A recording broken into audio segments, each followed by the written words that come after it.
নিজে অসুস্থ হলেও এত খারাপ লাগে না যত খারাপ লাগে নিজের বাচ্চারা অসুস্থ হলে। হ্যালো এভরিওয়ান, আসসালামু আলাইকুম। আশা করি সবাই ভালো আছেন। আলহামদুলিল্লাহ, আমিও খুব ভালো আছি। কিন্তু আমার ছেলে আজকে কিছুদিন যাবৎ অসুস্থ, মানে ওর জ্বর আজকে প্রায় এক সপ্তাহ ধরে। 2 দিন ধরে দিনের বেলা জ্বরটা একটু উঠে না, কিন্তু রাত হলে ওর খুব জ্বর চলে আসে গায়ে। তো ডাক্তার দেখিয়েছি, ওষুধও দিয়েছে, আর কিছু টেস্টও করিয়েছি, রিপোর্টগুলো দিবে মঙ্গলবারে। তো ওই ওষুধগুলো খাওয়াচ্ছি। ও দেখেন কি দুষ্টামি করছে, আর ওষুধগুলো খাচ্ছে। আসলে হঠাৎ করে এত বেশি গরম পড়েছে যে সব বাচ্চারাই অসুস্থ হয়ে যাচ্ছে।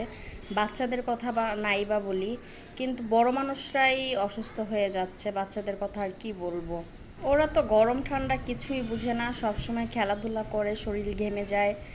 মানে ওরা মনে করে যে খেলাধুলার উপরে আর কিছু নাই। এই গরমে খেলাধুলা করতে গিয়ে দেখা গেছে গাটা ঘেমে যায় বা অনেক শরীর থেকে ঘাম ঝরে, এতে বাচ্চারা অসুস্থ হয়ে যায়। আর ওদেরকে আসলে বেশি বেশি উচিত পানি খাওয়ানো।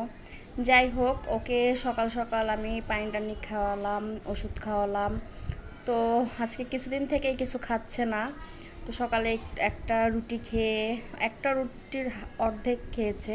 তারপর ওকে ওষুধ খাওয়ালাম এবং ঘরগুলো আমি গুছাচ্ছি, কারণ সব কিছু তো নিজের একা হাতেই করা লাগে। এদিকে অসুস্থ বাচ্চার সেবা করা, এদিকে রান্নাবান্না করা, ঘর গোছানো, আবার ছোট মেয়েটাও কম বিরক্ত করে না।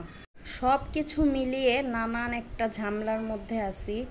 কি যে করব কিছুই বুঝতে পারছি না। তার মধ্যে বাসায় ঠিক মতো থাকছে না পানি, এত গরম, তার মধ্যে যদি পানি ঠিক মতো না পাই, মনটা কার ভালো থাকে বলেন। এই সব করে চিন্তা ভাবনা করে আসলে নিজের শরীরটাও খারাপ হয়ে যাচ্ছে। কিন্তু নিজের শরীর খারাপ হলে তো থেমে থাকা যাবে না, তাই না? সব কিছু তো আমাকেই করা লাগবে, কারণ আমার উপর তো সবাই নির্ভরশীল। নিজের শরীর খারাপ হোক আর যা কিছু হোক, নিজের কাজ নিজেরই করা লাগবে। হ্যাঁ, আমার হাজব্যান্ড আমাকে যথেষ্ট হেল্প করে, কিন্তু সে ছেলে মানুষ, সে কতটুকুই বা আর করতে পারবে বলেন। তারপর আলহামদুলিল্লাহ যতটুকু করে আমি খুশি। আমার অনেকটা হেল্প হয় আসলে, বেশি কাজের মধ্যেই কিন্তু একটু হেল্প করলে এটাই অনেক হেল্প হয়। তো যাই হোক, সকালের নাস্তাটা করলাম, মোটামুটি হালকা পাতলা ঘরগুলো গুছালাম। এদিকে মেয়ের চুলের অবস্থা একদমই দিন দিন 12টা বেজে যাচ্ছে। আর আমার মেয়েটা চুলটা একদম বেঁধে রাখতে চায় না। ওকে জোর করে ধরে নিয়ে আসলাম, এসে বলছি যে চলো বাহিরে যাব, চুলগুলো আগে বেঁধে দিই।